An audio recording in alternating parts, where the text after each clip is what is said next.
Now the next topic is evolution by stages. तो guys last time हमने fossils के बारे में देखा था, किस तरह से हम फॉसिल से ये अंदाज़ा लगा सकते हैं कि कौन से ऑर्गेनिज़म्स पास्ट में थे, उनके कैरेक्टरिस्टिक्स क्या थे, कितने साल पहले वो थे, ये सब। अब हम बात इवोल्यूशन की कर रहे हैं, तो इवोल्यूशन हुआ कैसे? क्या वो अचानक से हो गया, मतलब कि अचानक से कोई एक बंदर में से ह्यूमन जन्मा होगा, या धीरे धीरे हुआ? So question that arises here is if complicated organs such as eye are selected for the advantage they provide, how can they be generated by a single DNA change? तो सभी आपके मन में भी शायद एक क्वेश्चन हो सकता है कि अगर हम बात कर रहे हैं इवोल्यूशन की, हम बात कर रहे हैं वेरिएशन की, हम बात कर रहे हैं अडप्टेशन की,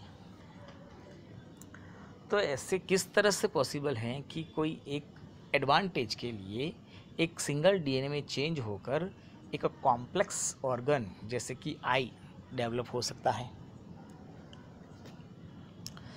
surely such complex organs will be created bit by bit over generation. क्या ऐसा हुआ होगा कि अचानक से ये आँख नहीं आई होगी, लेकिन ये धीरे धीरे धीरे generation by generation little bit थोड़े थोड़े चेंजेस होते होते होते ये आईज जैसा ऑर्गन डेवलप हुआ होगा? But how can each intermediate changes be selected for? अगर ऐसा नहीं है तो ये इंटरमीडिएट मतलब कि फुल्ली डेवलप्ड आई आने से पहले जो बीच के जो स्टेजेस थे वो किस तरह से आए होंगे? सो इसके लिए we have numbers of explanation, we have numbers of thesis for that. Even an intermediate stages like rudimentary eye can be useful to some extent, and this might be enough to give fitness advantage.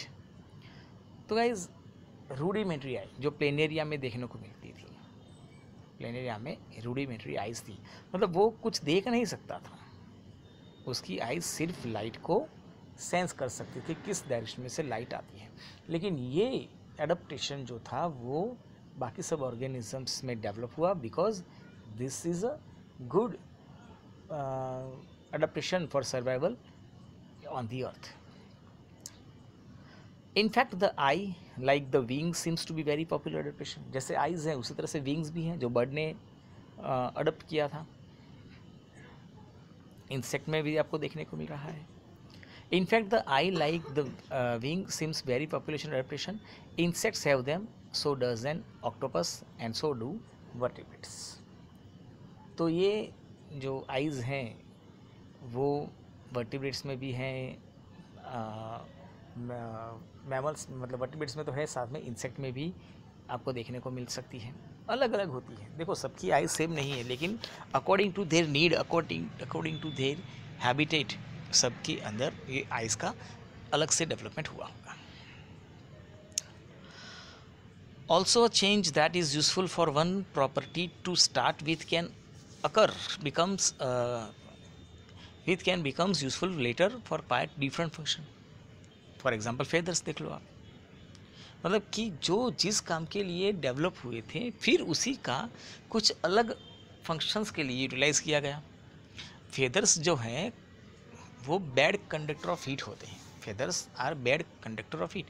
तो ये feathers का जो insulation था cold weather के अंदर, कि जिससे organisms जो थे वो ठंड में बच के रह सकते थे.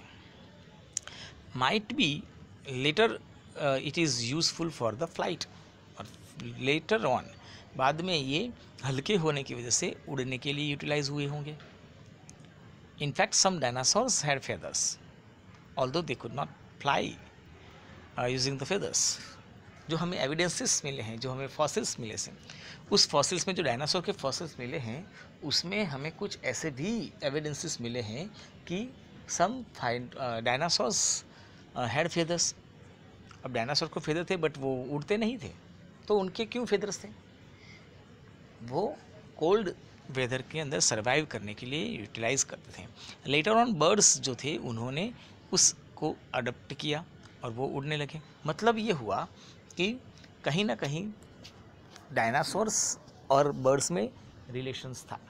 डायनासोर्स जो थे वो रेप्टाइल ग्रुप के थे, तो हम ये कह सकते हैं कि birds and reptiles have some relationship, उनमें कुछ रिलेशन रहा होगा। या तो ये हम ये कह सकते हैं कि रेप्टाइल में से ही डायनासोर जो हैं वो इवॉल्व हुए होंगे। So it is very well to say that very dissimilar looking structures evolved from a common ancestral design।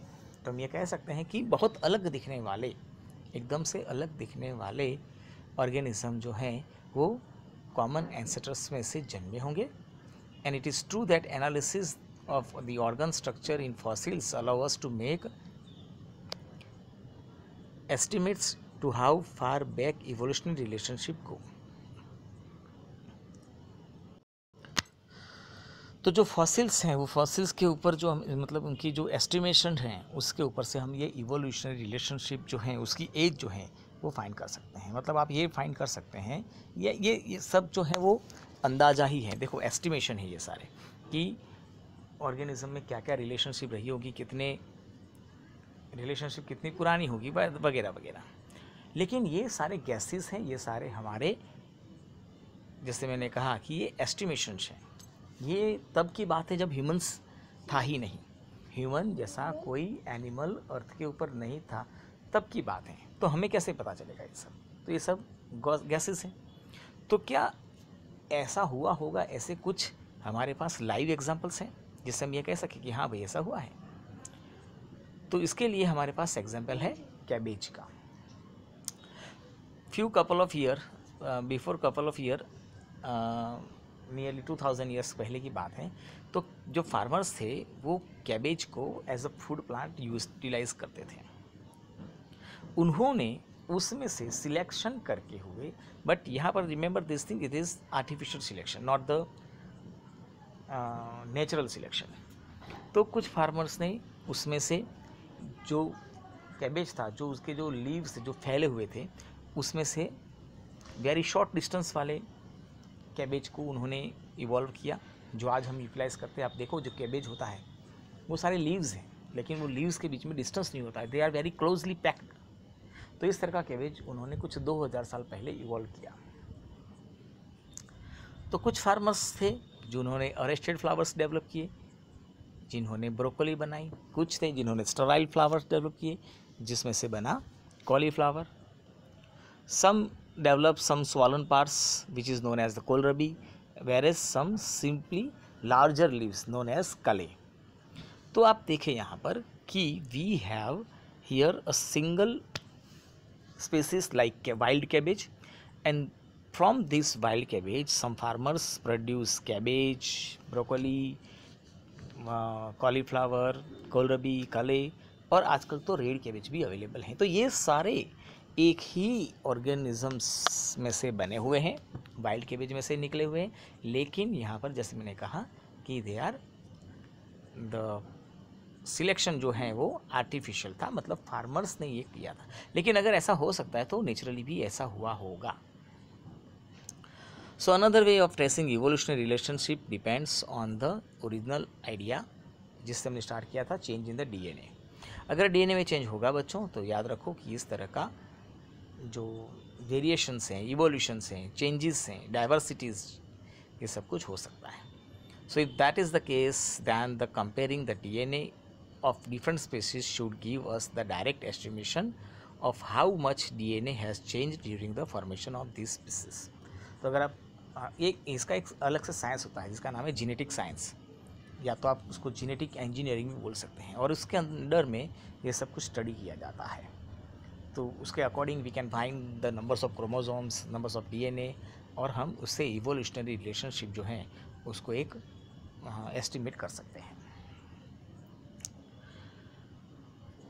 Now the next topic is evolution should not be equated with progress.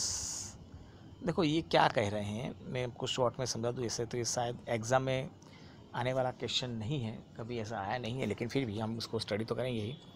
तो इसका कहने का मतलब है कि evolution जो हुआ है इसको आप प्रोग्रेस नहीं कह सकते हैं। एक सिंपली चेंजेस था ऑर्गेनिज्म में due to changes in the environment, due to change in the hydrosphere, lithosphere, atmosphere, some numbers of changes आए हैं। अर्थ आज जो है वैसी बरसों से ऐसा नहीं है। आज की अर्थ 1 लाख साल पहले की अर्थ, 2 लाख साल पहले की, 10 लाख, 50 लाख, करोड़, 10 करोड़। अब अगर इस तरह से पीछे जाए तो पता चलता है कि हमारी अर्थ पहले से ही ऐसी नहीं थी। उसका शेप ही बिल्कुल अलग था। वो ये जो सारे जो कॉन्टिनेंट्स हैं वो पूरा एक था। ये चेंजेस आते आते ये अर्थ जो है वो बट गई है। तो इसका मतलब इवोल्यूशन हुआ है, प्रोग्रेस नहीं हुआ है। हाँ, according to the changes organism में अपने अपने चेंज, बॉडी में भी चेंजेस हुए। इसमें बहुत सी घटना हुई है जिसमें नए नए ऑर्गेनिजम्स डेवलप हुए, जबकि पुराने जो थे वो ख़त्म हो गए। जैसे आप देखो डायनासोर्स, या डायनासोर्स ऐसे नंबर्स ऑफ ऑर्गेनिजम्स ऐसे हैं। ये तो हमें डायनासोर्स के फॉसिल्स मिले तो हमें पता चला कि डायनासोर्स हैं। उससे पहले कहाँ हमें इसके बारे में कुछ आइडिया था। मतलब कि ऐसा भी हो सकता है कि डायनासोर्स जैसे और भी कोई ऑर्गेनिज्म रहा होगा जिसके हमें फॉसिल्स नहीं मिले हैं। अब डायनासोर्स की बात करें तो डायनासोर्स कुछ 22.5 करोड़ पहले आए थे अर्थ के ऊपर। मतलब जो हमें फॉसिल्स मिले हैं वो फॉसिल्स का एस्टिमेशन है कि 6.5 टू 12.5 करोड़ उनका लाइफ स्पैन रहा था। आज से 6.5 करोड़ से पहले 22.5 करोड़, इतना कुछ रेशियो रहा होगा। तो इसका मतलब ये हुआ कि इससे पहले भी कोई ऑर्गेनिज्म होगा जिसके बारे में हमें आइडिया नहीं है। तो हो सकता है कि numbers of organisms, numbers of species यहाँ अर्थ के ऊपर से गायब हो चुकी हैं और नंबर्स ऑफ स्पीसीज नई भी आई हैं। तो अगर ह्यूमन की बात करें तो ह्यूमन को आए कुछ 1-2 लाख साल हुए हैं, ज़्यादा नहीं। ठीक है, तो we can not say that कि नई नई स्पीसीज आई। तो नई स्पीसीज का आने का मतलब था जीनेटिक ड्रिफ्ट, उनके जीन्स में चेंजेस हुए जिसकी वजह से नई स्पीसीज आई। So we can not say that कि पुराने वाले जो थे वो डेवलप्ड नहीं थे, नए आए जो ज़्यादा डेवलप्ड हैं, ज़्यादा प्रोग्रेसिव हैं। We can not say that. Simple हम ये कह सकते हैं कि ये एक जो चेंजेस का जो पार्ट था इवोल्यूशन का, उसमें ये नए नए तरह के ऑर्गेनिज्म जो है वो डेवलप हुए। फॉर एग्जांपल देखो कि भाई it is not true that the human beings have evolve from chimpanzees. ये नहीं है कि हम चिंपांजी में से डेवलप हुए हैं, लेकिन मॉडर्न चिंपांजी और ह्यूमन दोनों जो हैं वो एक कॉमन एंसेस्टर्स में से जन्मे होंगे। दोनों एक कॉमन एंसेस्टर्स में जन्मे से, मतलब अगर कोई आपको ये कहता है कि भाई बंदर हमारे पूर्वज थे, ये तो गलत बात है।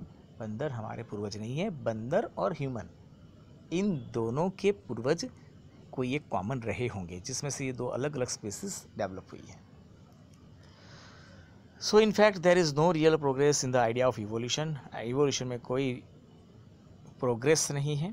ये तो सिर्फ एक ऐसा इवोल्यूशन, एक ऐसी घटना थी जिसमें अलग अलग ऑर्गेनिजम्स डेवलप हुए ड्यू टू एनवायरमेंटल सिलेक्शन।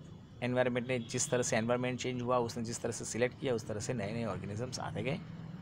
आप सिर्फ यहाँ पर ये देख कहेंगे कि जो नए ऑर्गेनिजम्स हैं हो सकता है कि उनके बॉडी थोड़े कॉम्प्लेक्स हैं, हो सकता है कि उनके बॉडी थोड़े कॉम्प्लेक्स हैं, but it is not that कि older designs are insufficient. Older design जो थी वो उनके टाइम में जो उनकी कंडीशन थी वहाँ पर वो सर्वाइव कर सकते थे। शायद हो सकता है कि वो आज की डेट में सर्वाइव नहीं कर सकें। तो ऐसा भी हो सकता है कि जो आज की डेट में हैं वो आज से कुछ साल पहले सर्वाइव नहीं कर पाए। अगर आपको ऐसा लग रहा है कि भाई वी आर वेरी डेवलप्ड, तो अगर आपको उठाकर आज से कुछ 1 लाख साल, 2 लाख साल, 5 लाख साल पहले रख दिया जाए, देन उस कंडीशन में यू विल नॉट सर्वाइव। मतलब अब देखो फॉर एग्जांपल कुछ बैक्टीरियाज हैं, बैक्टीरियाज कहीं पर भी सर्वाइव कर सकते हैं और बैक्टीरिया सिंगल सेल्ड ऑर्गेनिजम्स हैं, लेकिन वो हॉट स्प्रिंग में भी देखने को मिलते हैं, आइस कोल्ड एटमॉस्फेयर में भी देखने को मिलते हैं, सी में भी देखने को मिलते हैं, डेजर्ट में भी देखने को मिल सकते हैं। तो वो ऐसी कंडीशन में भी जी ले सकते हैं जहाँ पर ह्यूमन सर्वाइव नहीं कर सकता है। तो we can not say that कि human is the very well developed organisms. हो सकता है कि जैसे जैसे कंडीशन चेंज हुई, इवोल्यूशन हुआ, उसमें अपने बॉडी में चेंजेस आते गए।